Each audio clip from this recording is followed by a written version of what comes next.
मी अजय पंचाल, शिक्षक सरकारी माध्यमिक विद्यालय घोडसमुद्र। आज आपण लोक पद्धतीने समीकरण सोडवणार आहोत। त्याला इंग्लिश मध्ये एलिमिनेशन मेथड म्हणतात। x + 2y = 10, x + y = 6 हे प्रश्न मॉडेल क्वेश्चन पेपर सेकंड मधला आहे। तर हे समीकरण सोडवते वेळी सुरुवातीला आपण पहिल्या समीकरणाला 1 आणि दुसऱ्या समीकरणाला 2 असं नाव देऊ। नाव दिल्यानंतर आता आपण कोणतेही समीकरण सोडवते वेळी त्या समीकरणामध्ये x आणि y च्या किमती अभ्यास करून घ्यावं। पहिले बघायचं x च्या किमती बघा। हे दोन्ही कशी इथं इथे 1x आहे, इथे 1x आहे। पण y कडे बघितलं इथं 2y आणखी 1y आहे। म्हणून जी संख्या सारख्या आहे आपण त्याला लोप करून घ्यायचं आहे। इथं बघितलं x सारखे आहेत, याला लोप करायचं आहे। पण चिन्ह बघायचं, चिन्ह इथं बघितलं तर हे पण अधिक आहे, हे पण अधिक आहे। जर चिन्ह सारखे असतील तर आपण समीकरणामध्ये वजाबाकी करायचं आहे, आणि हे वेगवेगळे असतील तर बेरीज करायचं आहे। इथं सारखे चिन्ह आहेत म्हणून मी वजाबाकी करतो।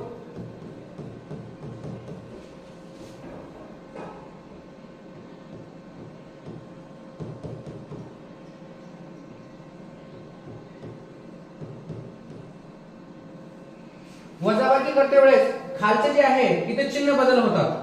इथं अधिक आहे म्हणून वजा घेतलो, इथं अधिक आहे म्हणून वजा घेतलो, आणि हे पण वजा घेतलो।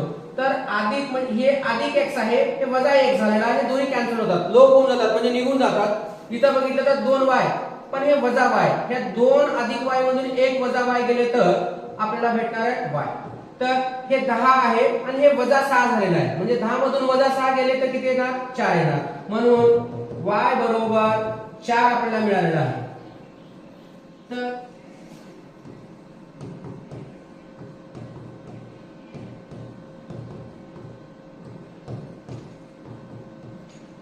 यापैकी कोणत्याही समीकरणामध्ये ठेवा। मी समीकरण 2 मध्ये ठेवतो। बघा x + y = 6।